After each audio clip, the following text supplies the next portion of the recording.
नमस्कार, मी कोकणामधील प्राचीन कोकण येथे आलेली आहे आणि प्राचीन कोकणामध्ये मी आता तुम्हाला संपूर्ण व्हिडिओमध्ये दाखवणार आहे की आपली पूर्वीची संस्कृती काय होती, कोकणातली संस्कृती काय होती, आधीच्या काळातली संस्कृती कशी या पद्धतीने होती, त्याचं उत्कृष्ट उदाहरण हे प्राचीन कोकणमध्ये तुम्हाला दिसून येणार आहे। तर व्हिडिओ तुम्ही स्किप न करता पूर्ण पहा, तुम्हाला खरोखर आपली प्राचीन संस्कृतीचं दर्शन होणार आहे आणि तसेच 12 बलुतेदार पद्धती कशा होत्या, काय होतं, हे सर्व काही या व्हिडिओमध्ये दाखवण्यात आलेलं आहे।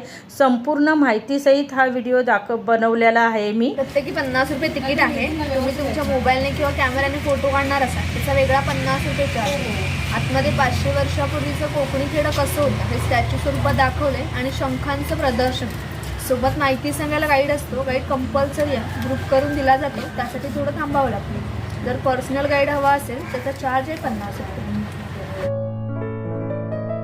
झाडांची उंची बघा, किती उंच झाड आहेत, एकदम उंच झाड आहेत, खूप उंच झाड आहेत। आणि इकडे बघा गावाला तो कोण आहे? गुडगुड गुडगुड चला, डेन्स जंगल आहे।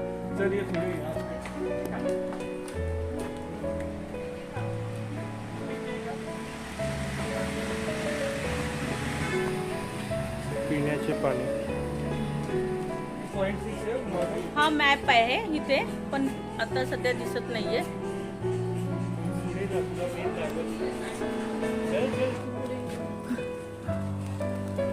नमस्कार, मी सानिका प्राचीन कोकणमध्ये आपले स्वागत करते। Konkan tourism development and research centre ही आमची संस्था आहे। या ठिकाणी आम्ही पर्यटनातून रोजगार निर्मिती हा विषय घेऊन येथे काम करत आहोत। विविध धार्मिक ग्रंथांचा अभ्यास करून आम्ही येथे एक नक्षत्रबाग तयार केली आहे। प्रत्येकाच्या जन्म नक्षत्रानुसार एक वृक्ष आराध्य वृक्ष म्हणून मानला जातो। त्याची पूजा अर्चा केल्यास त्या व्यक्तीला धन सौख्य आरोग्य प्राप्त होते। तुम्ही एक्झिट करताना बाहेर लावलेला बोर्ड पाहू शकता। कॅमेरा तिकीट असेल तर फोटो काढत चला, एक्झिटचा रस्ता वेगळा आहे। हा पिंपळपार आहे। आपण कोकणी माणसे वड पिंपळ यांना पवित्र मानतो, त्यांना दीर्घ आयुष्याची प्रतीके मानलेली आहेत। याला पिंपळपार असे म्हणतात कारण हा जो दगडी कठ्ठा बांधलेला आहे त्याला कोकणी भाषेत पार असे म्हणतात। हा पार सुमारे 400 वर्षापूर्वी बांधण्यात आला।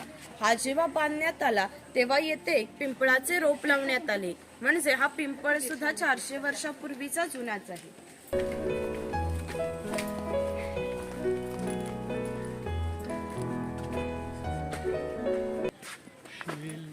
हा शिलालेख आहे। या शिलालेखावर लिहिलेली कविता कवी माधव यांनी 100 वर्षापूर्वी लिहिली। चिपळूण येथे झालेल्या पहिल्या कोकण मराठी साहित्य संमेलनात या कवितेला कोकणची प्रातिनिधिक कविता म्हणून स्वीकारण्यात आले। या कवितेत कवीने कोकणच्या निसर्ग सौंदर्याचे सुंदर असे वर्णन केले आहे।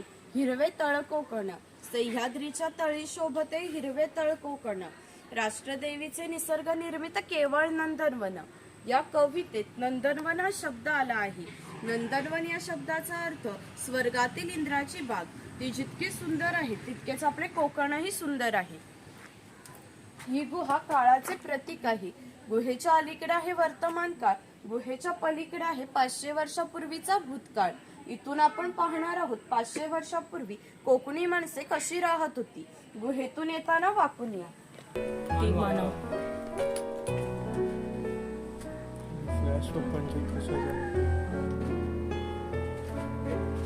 तुम्ही पुढे जावं, लगेच जाऊ। कोकमच्या फळापासून कुठलं कोकमचं झाड आहे?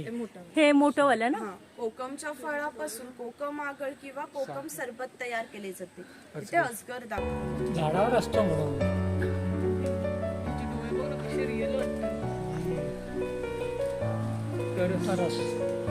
तरस भगवान परशुराम, आपल्या पुराणात उल्लेख आला आहे की हजारो वर्षापूर्वी भगवान परशुराम होऊन गेले। त्यांनी संपूर्ण पृथ्वी जिंकून घेतली आणि जिंकून घेतलेली सर्व पृथ्वी त्यांनी दान केली। दान केलेली कोणतीही गोष्ट आपण स्वतःसाठी वापरत नाही, परंतु त्यांना राहण्यासाठी भूमी आवश्यक होती। आपण जिथे उभे आहोत तिथे हजारो वर्षापूर्वी समुद्र होता. त्याने त्याच्याशी युद्ध केले व त्याला 40 ते 50 किलोमीटर पाठीमागे ढकलले आणि या कोकण प्रदेशाची निर्मिती केली. या कोकण प्रदेशाला परशुराम भूमी असेही म्हणतात. ओके, म्हणजे समुद्र. तिथे आम्ही मसाले बाग तयार केले. तुम्ही ह्या साईडून जाऊन त्या साईडला खाली यायचं. आतमध्ये मसाल्यांची झाडं आहेत. लवंग. क्लोव. ते बघ, वनवासी. Left right attack.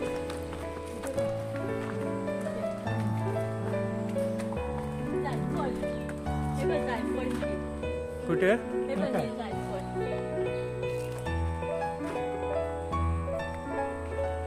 लेफ्टला तुम्हाला वाघ दिसेल. श्रीखंड.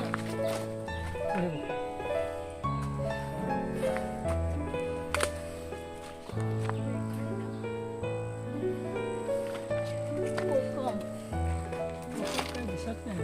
वरती असणार. हे पण जायफळच आहे. किती डेन्स फॉरेस्ट आहे. नाही, फॉरेस्ट नाही आहे.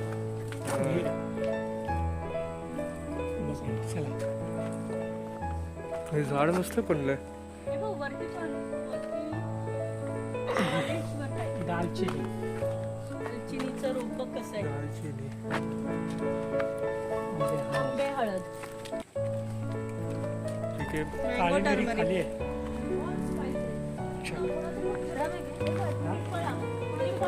झाड बघ कसं आहे. झाड बघ कसं आहे.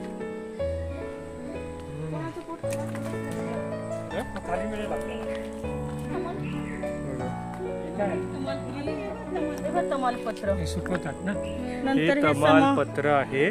बिर्याणीसाठी खूप उपयोगात येतात. मग आता मम्मी घेते तर बिर्याणी बनणार आहे म्हणजे आज उद्या. हे बघ. हा हे बघ, हे आता हिरवे आहेत. हे ना, हे काळं काळ काळ नाही ना, हिरवे हिरवे. म्हणजे ते किडा आहे. किडा नाही. हे बघ हे अच्छा, ते मिरी आहे. हा हे बघ हे मिरी. अच्छा अच्छा, दाखव. काळी मिरी. इन्सुलिन. हे बघ इन्सुलिन. हे ह्याच्या आतमध्ये काहीतरी दिसतंय. हा त्याच्या आतमध्ये इन्सुलिन आहे. इन्सुलिन. हे इन्सुलिन आहे. इन्सुलिन. डायबिटीज गुणकारी औषध केला जातो. ह्याच्या इन्सुलिनची पानं. ही सुरंगी. सुरंगी. हे सुरंगी हा कुंडीचा छोटा भाऊ आहे.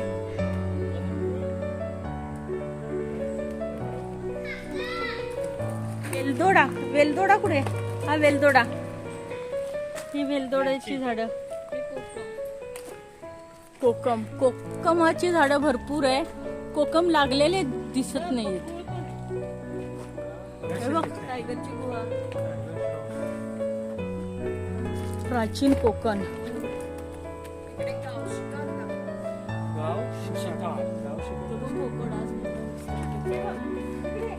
इकडे माडीवाला दाखवले. ताडीवाडी काढणार.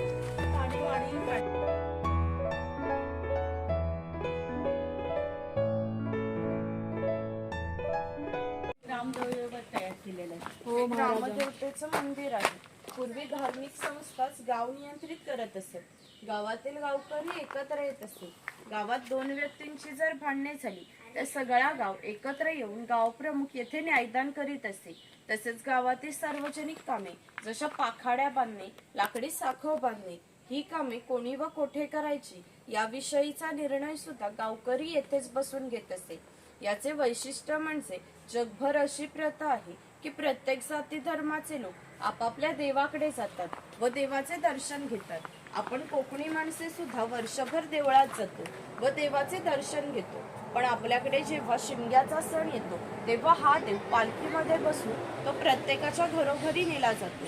म्हणजे कोकणी माणूस आणि देव याचे नाते इतक्या जवळचे आहे की आपले एकमेकाकडे येणे जाणे असते. या देवीचं नाव वाघजाई आहे. हे नाव आम्ही जाणीवपूर्वक ठेवलं आहे. असं म्हणतात की ज्या निसर्गात वाघ आहे तो निसर्ग समृद्ध आहे.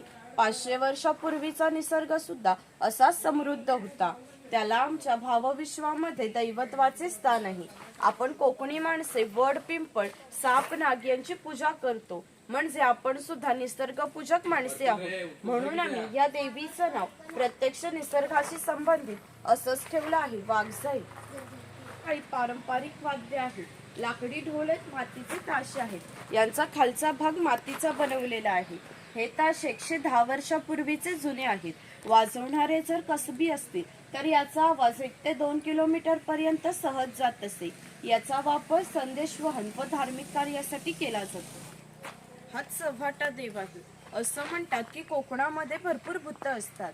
कोकणवासियांची अशी श्रद्धा आहे की हा देव त्यांच्यावर नियंत्रण ठेवतो, म्हणून त्याला शिमग्याच्या वेळेस गाराणे घातले जाते किंवा पशुबळीही दिला जातो. हे वीरगळ आहे, वीर लोकांचे प्रतीक चिन्ह.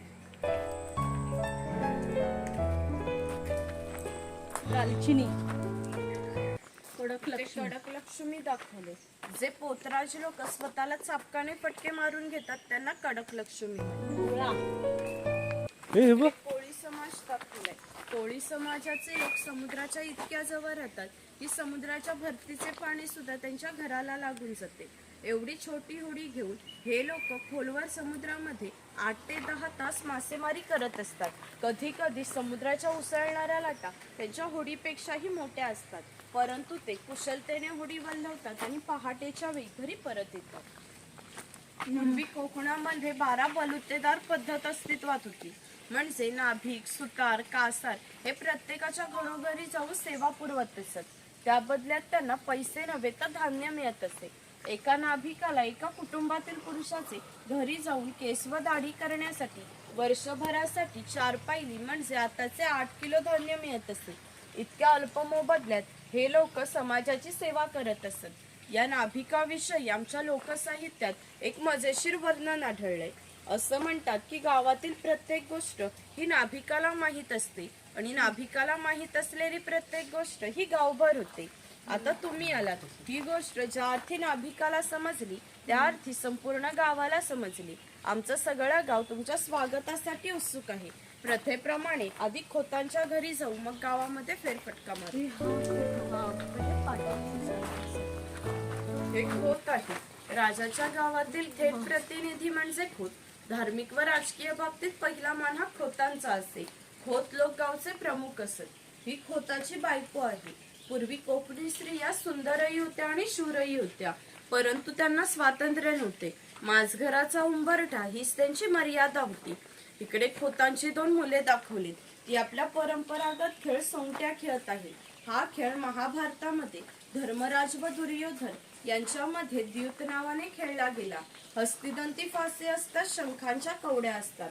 त्या टाकून विशिष्ट प्रकारचे दान मागितले जाते व त्या सोंगट्या मागे पुढे सरकवून हा खेळ खेळला जातो. घराची रचना पहा.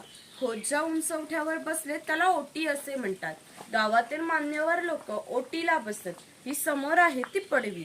सर्वसामान्य लोक पडवीला बसत. छपराची रचना पहा. वरती छोटे छप्पर, मध्ये गॅप, खाली मोठे छप्पर. कोकणामध्ये उष्णता फार असते, त्यामुळे घरातील उष्ण हवा गॅप मधून बाहेर जाते व बाहेरील थंड हवा तिची जागा घेते. त्यामुळे घरातील वातावरण थंड राहते. घरासमोर अंगण आहे. अंगणात तुळस आहे. तिकडे आडकित्त्यांचे प्रकार लावले. सुपारी फोडतो ना त्याची.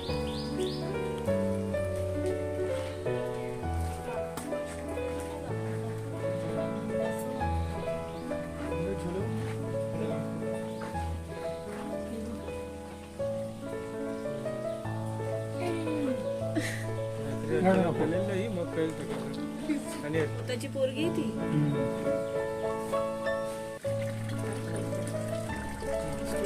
वानर आहे.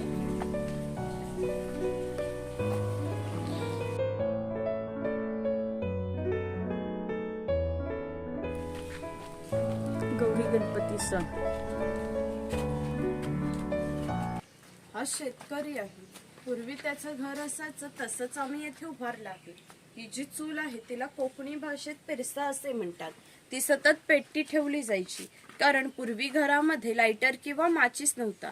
शेतकऱ्याच्या बायकोला जर स्वयंपाक बनवायचा असेल तर ती इथले 2-3 निखारे घेऊन स्वयंपाकघरातली चूल पेटवीत असे. जर हा विस्तव विझला तर घरामध्ये 2 गारगोट्या ठेवल्या असत. त्या एकमेकावर घासून हा विस्तव केला जात असे. ही कोयनी आहे. हिचा वापर मासे पकडण्यासाठी केला जातो.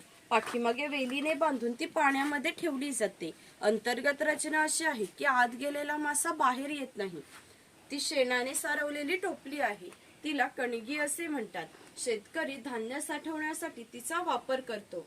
ही शेतकऱ्याची बायको आहे, ती शेतकऱ्याची मुलगी आहे. हे उचल आहे, याचा वापर कपडे सुकवण्यासाठी केला जातो. समोर गौरी गणपतीचा सण दाखवलाय. उचल उचल उचल. ते गौरी गणपतीचा सण सर्व.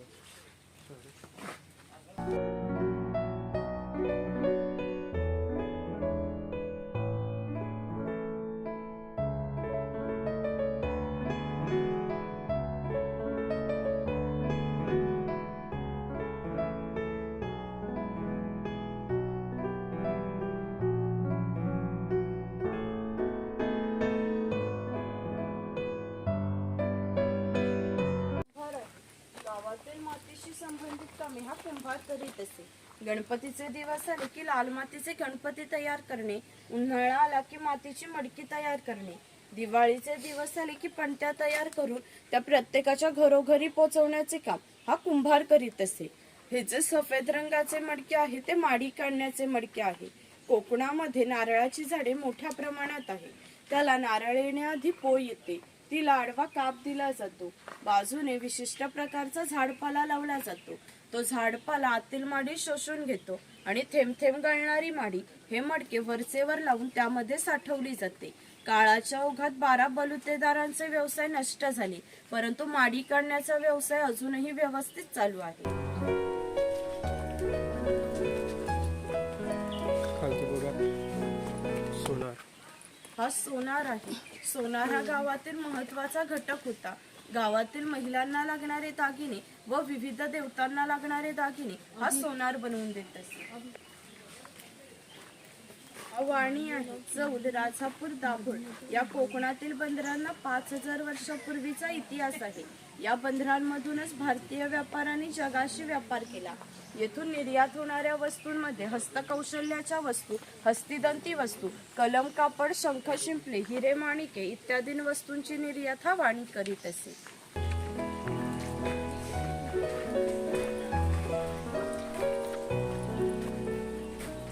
हा सुतार आहे.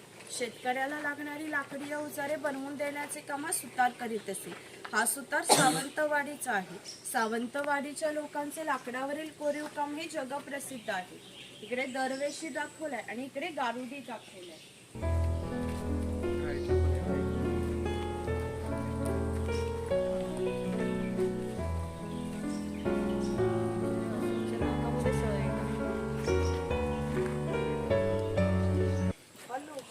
शेतकऱ्याला लागणारी लोखंडी अवजारे बनवून देण्याचे काम हा लोहार करीत असे. उदाहरणार्थ कोयता, कुऱ्हाड, नागराचे फळे इत्यादी. 500 वर्षापूर्वी कोकणाची राजकीय परिस्थिती अस्थिर होती. बरेचसे लोक सैन्यामध्ये होते. त्यांना लागणाऱ्या लोखंडी ढाली व तलवारी ह्या लोहार बनवून देत असे. याचे वैशिष्ट्य म्हणजे अजूनही कोकणातील खोत व मराठा यांच्याकडे काहीशा वर्षापूर्वीच्या तलवारी आहेत. त्यांना अजूनही गंज आलेला नाही. त्याची दर दसऱ्याला पूजा केली जाते. हा तेली आहे. हा तेलाचा घाणा आहे. याला खुंट असे म्हणतात. यामध्ये सुके खोबरे घातले जाते. हे जे उभे लाकूड आहे त्याला कोकणी भाषेत लाट असे म्हणतात. ही लाट या आडव्या लाकडाला अशा तऱ्हेने बांधली जाते की जेणेकरून ही लाट उभी राहते. जोखडाला बैल बांधला जातो. या आडव्या लाकडावर दगड ठेवून स्वतः तेली त्यावर बसतो. हे सर्व वजन घेऊन बैल गोल फिरवला जातो. त्यामुळे आतील खोबरे रगडून तेल निघते. हे तेल भरून काढायचे असेल तर प्रथम जोखडाचा बैल सोडायचा. जोखड बाजूला केले जाते. आडवे लाकूड बाजूला करून लाट बाजूला केली जाते व आतील तेल भरून काढले जाते. म्हणजेच पूर्वी तेलाला 5 ते 1.5 पासा तेल पाडण्यासाठी 1 ते 1.5 तास मेहनत घ्यावी लागत असे.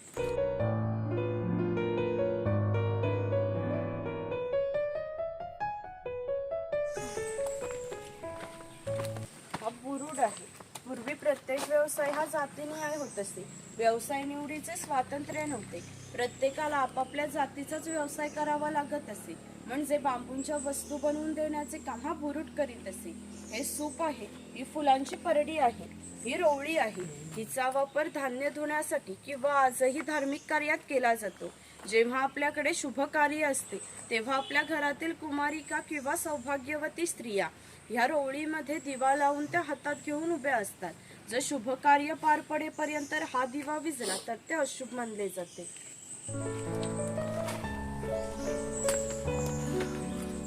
हे जे जातणीसारखे दिसते त्याला घिरट असे म्हणतात. जातणीमध्ये धान्य दळून निघते. घिरटामध्ये भात घातला जातो. अख्खा तांदूळ बाहेर येतो व कोंडा बाजूला होतो. हे मोदक पात्र आहे म्हणजेच पूर्वीचा कोकणी कुकर. यामध्ये खाली पाणी ठेवले जाते. या चाळणीवर केळीचे पान ठेवून त्यावर मोदक ठेवले जातात.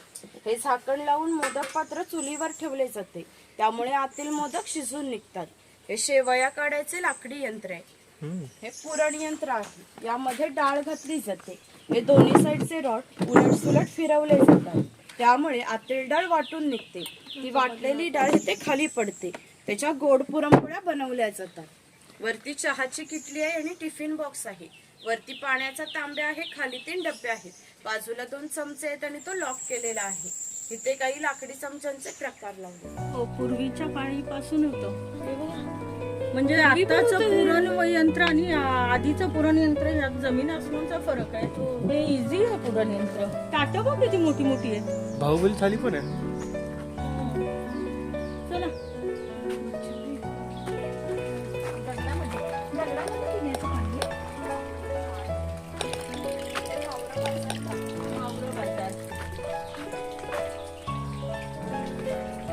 पोळीन बघ. बारा बलुतेदार हे लोकांच्या घरी जाऊन सेवा पुरवत असत. त्याप्रमाणे हा कासार या मुलीच्या घरी आला आहे. पूर्वी कोकणामध्ये मुलींची लग्ने वयाच्या 8व्या किंवा 10व्या वर्षी होत असत. तोपर्यंत हा कासार या मुलीला बांगड्या भरण्याचा कोणताही मोबदला घेत नसे. जेव्हा या मुलीचे लग्न होईल तेव्हा तिचे वडील या कासाराला एक छोटासा सोन्याचा दागिना देत. या व्यतिरिक्त त्याला कोणताही मोबदला मिळत नसे. म्हणजेच हा कासार या मुलीला 8 ते 10 वर्ष मोफत बांगड्या भरत होता. म्हणजेच पूर्वीची समाज रचना ही एकमेकाच्या विश्वासावर आधारलेली होती.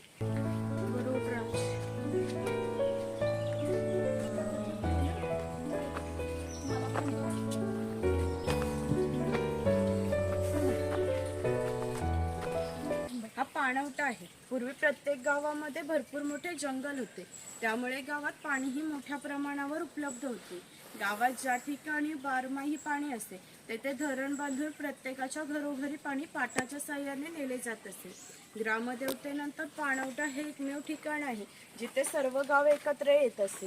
लहान मुले अंघोळीसाठी व मासेमारीसाठी येत. स्त्रिया पाणी भरण्यासाठी व कपडे धुण्यासाठी येत. गुराख्यांसारखे व्यावसायिक गुरांना पाणी पाजण्यासाठी या ठिकाणी येत असत. वरती खवल्या मांजर दाखवले. खवल्या मांजर. चर्मकार आहे. चामड्याच्या वस्तू बनवून देण्याचे काम हा चर्मकार करीत असे. याच्या जोडीला आणखी एक प्रसंग सांगते की जो 500 वर्षापूर्वी घडला. इथून 80 किलोमीटर अंतरावर मार्लेश्वर नावाचे देवस्थान आहे. एका पर्वतात एक गुहा आहे. त्या गुहेमध्ये शंकराची पिंडी आहे. आणखीन एक वैशिष्ट्य म्हणजे त्या गुहेत अजूनही जिवंत साप आहे. पूर्वी मार्लेश्वर देव एका गावामध्ये राहत होते. त्या गावातील लोक काही वाईट मार्गाने वागू लागली. त्यामुळे शंकराचे पावित्र्य हे कमी होऊ लागले. शंकराला ते मान्य होणे शक्य नव्हते. म्हणून त्यांनी तो गाव सोडून जाण्याचा निर्णय घेतला. मकर संक्रांतीच्या आदल्या रात्री ते गावाबाहेर पडले. गावाबाहेर या चर्मकाराचे घर होते. चर्मकार गरीब पण श्रद्धाळू व नीतिवान होता. शंकराने कोणत्याही जातीपातीचा विचार न करता त्याला मशाल दाखवण्याची विनंती केली. चर्मकाराने सुद्धा अतिथी देवभव समजून मशाल दाखवण्यास सुरुवात केली. आज ज्या ठिकाणी मार्लेश्वर देवस्थान आहे त्या ठिकाणी गेल्यावर शंकराने आपले खरे रूप प्रकट केले व त्याला दर्शन दिले. त्याला सांगितले की आजपासून मी याच ठिकाणी राहणार. या गोष्टीला जवळजवळ 500 वर्ष होऊन गेली. परंतु दरवर्षी मकर संक्रांतीला शंकराची मूळ गावातून पालखी निघते. तिला मशाल दाखवण्याचे काम चर्मकाराचा आजचा वंशच करतो. म्हणजे मार्लेश्वर हे असे देवस्थान आहे की तिथे कोणताही जातीभेद मानला जात नाही.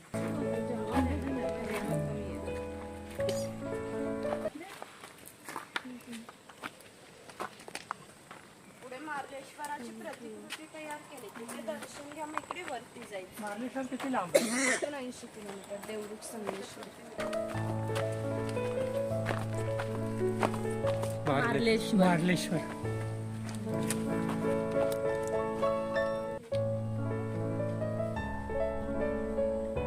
मार्लेश्वर.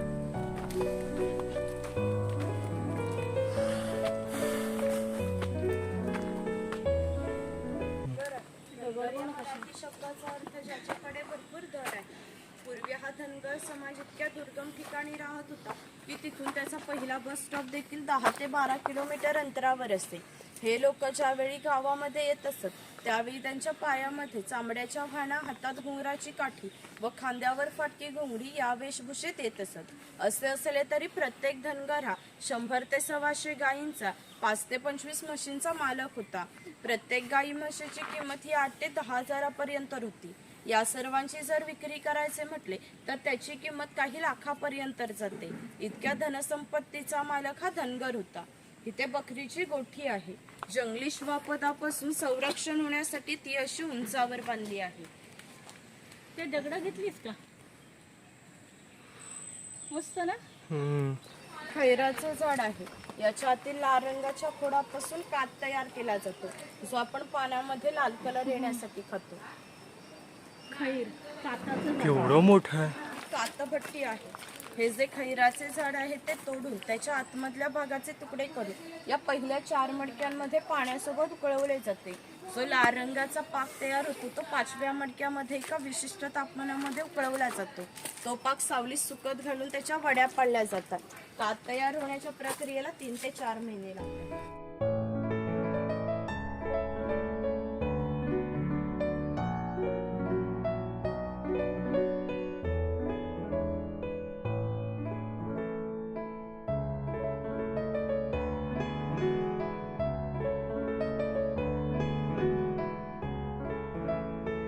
शॉप आहे.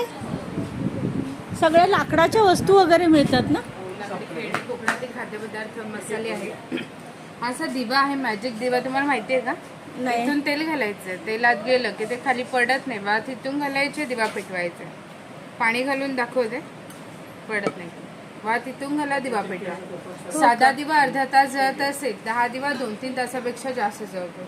मंद जळतो आणि शांत जळतो. देवासमोर, दारासमोर, तुळशीसमोर हा दिवा लावू शकतो. याला परफेक्टली बॉक्स पॅकिंग करून आम्ही तुम्हाला देतो.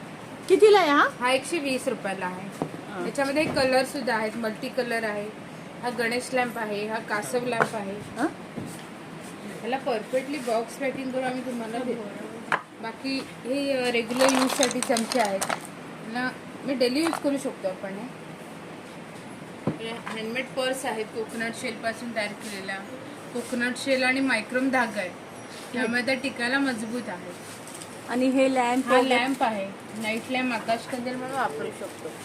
याचा बॉटम आहे ना, तो नारळाच्या करवटीपासून तयार केला आहे. पूर्णपणे मजबूत आहे आणि ॲल्युमिनियमची तार आहे, गंजत नाही. इथून वायर होल्डर बल्ब कनेक्शन इथे करायचे, हे याच्यात लावायचे. अच्छा. दिवाळीत तुम्ही आकाश कंदील म्हणून हा कितीला आहे हा? हा 350 रुपयाला आहे. हम्म. हे पण रांगोळीचंच आहे. हे रेडीमेड रांगोळी आहे, याच्यामध्ये फक्त कलर भरायचे. अच्छा. कलर भरल्यावर हे तुम्ही दारासमोर ठेवू शकता आणि उचलून तुम्ही ठेवू शकता. परत ओके. दुसऱ्या दिवशी ते लावू शकता.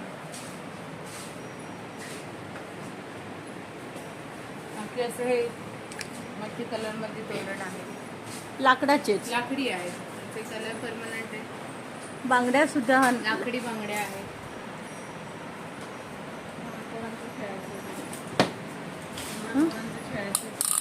हां. हे असे केस सेट आहे, वुडन मध्येच आहे. ठीक. त्याच्यामध्ये वेगवेगळे प्रकार आहेत आणि ह्याला कीड भुंगा लागत नाही. कीड नाही लागत. कीड भुंगा काहीच लागत नाही, खराब होत नाही. टिकायला मजबूत आहे. तुम्हाला कोणाला गिफ्ट वगैरे द्यायचे असेल तरी हे छान आहे. कितीला आहे ते? हे 200 रुपयाला आहे. 200 रुपये. 100 गिफ्ट. हा 4x4चा आहे आणि हा 3x3चा आहे. हा कॉर्नर पीस म्हणून ठेवू शकतो. मातीचा आहे हा. हा मातीचा आहे. मातीचा आहे. टेराकोटा माती म्हणजे कौलाची माती भाजून पक्की तयार केली. भातुकली घे. आपल्या इथे मध आहे, ओरिजिनल जंगली मध आहे. छोट्या मधमाशांचं आहे. त्याच्यात गूळ किंवा साखर मिक्स नाही, पूर्णपणे जंगली. टेस्ट बघणार आहेत का मधाची? बघू. मध जेव्हा जंगलातून काढलं जातं ना, तेव्हा माशांचे काही अवशेष असतात, माशांचे पाय, पंख, परागकण, ते सगळं फिल्टर केलेलं आहे. त्याच्यात गूळ किंवा साखर मिक्स नाही, हा पूर्णपणे जंगली आहे. मधाला एक्सपायरी नाही, जेवढं जुनं तेवढं चांगलं. रोज सकाळी 1 चमचा मध आपण खावं, गरम पाण्यामध्ये टाकून. कशी आहे बॉटल? 1 किलो घेतलं तर 390 रुपये. अर्धा किलो घेतला तर 210 रुपये. आणि हा संपला तुम्हाला लागला मग तरी आम्हाला कॉल करा, आम्ही तुम्हाला कुरिअर करू शकतो. हे काय आहे? मसाले मी शोधत होते ना मेटपूड, मस्त लागतं ते दही सोबत खायचं. असे जांभूळ चिप्स पण आहे. त्याच्यामध्ये साखर, मीठ, कलर इसेन्स काहीच नाही. No colour, no essence, no sugar, no salt. आणि पचन चांगलं होते, रक्ताची साखर कंट्रोलमध्ये राहते, भूक लागते. तेच बघणार आहे जांभूळ चिप्स. टेस्ट करून बघा मॅडम. हे कसं जेव्हा 1 किलो पर ट्रे होतो ना तेव्हा हे एवढं तयार होतं. काय होतं कसं आहे? हे 260 रुपयाला. लहान द्यायचं लहानपण 150 रुपयाला. हे जेवल्यानंतर जेवायच्या आधी आपण कधी खाऊ शकतो. कमी शुगरचं काय आहे? पाणी. तुला काय पहिली गोष्ट असेल कैरीपणा. गोड आहे, आवळा घे, जास्त. आवळा. अं? पिऊन बघ. आवळा. आवळा. बाप. याचं.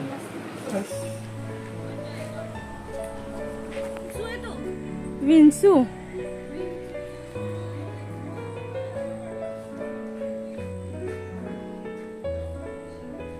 इथे काय आहे? Pure veg restaurant.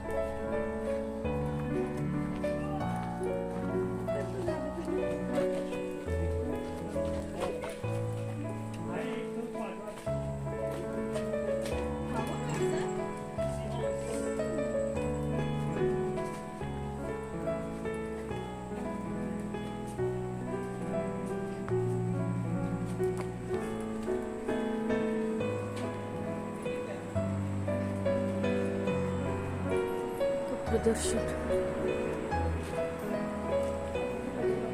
चला शंख प्रदर्शन बघूया आता.